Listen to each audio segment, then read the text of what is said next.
animation. So here I can start off with cutting down the middle. And then from here, I can show the anatomy as it was at the time of death. So everything is accurate, there's no rendering done. Since the cadaver was flash frozen, there were scans that were taken of the cadaver itself. And then from there, you can see the anatomy as it was at the time of death. You can also isolate or annotate different parts of the system. So in this case, I can start by removing the skin, removing the skeletal system and other structures until I'm left with the gastrointestinal system. From here, I can get a better view by just zooming in. And I can also get a posterior view by just giving it a little spin. And in this case, I can start removing different structures and getting the annotation of any structure I remove. And I have this undo button where I can bring everything back up. Amazing. And in this case, you can also have concurrent views of, let's say, the muscular system and skeletal system, and also start removing different areas to see regional anatomy and other types of anatomy as well at the same time. If you don't want to look at the anatomy as a whole, you can also see regional anatomy. So in this case, I have the female head and neck. To mimic something that you find in surgery, you can also do natural cuts.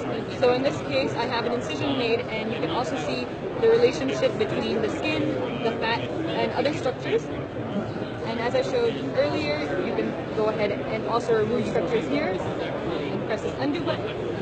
And what's interesting is these are actually the scans that were done from the cadaver. So everything you see here is what we saw at 0.6 to 0.8 millimeter thickness.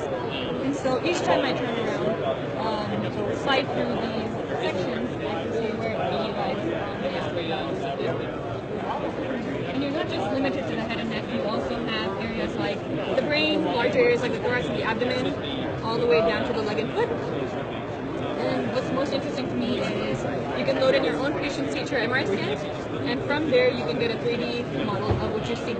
So here we have a post-operative scan of a patient with a brain aneurysm, and this is the actual CT that was provided. You can go ahead and slide through the CT and see exactly where the clips were placed as well. So if I go down here, it'll show where it is here. And same functionality as before. You can go ahead and make a quick cut into the 3D model and see where the clips were placed as well. So it's kind of more intuitive when you see something in 3D, where the clips were placed rather than just focusing on a CT. And you can also add in some vasculature if needed. And you can also move it back down. There's other ways where you can utilize this where I bring in transparent soft and hard tissue. And so in this case, you still see where the clips were placed.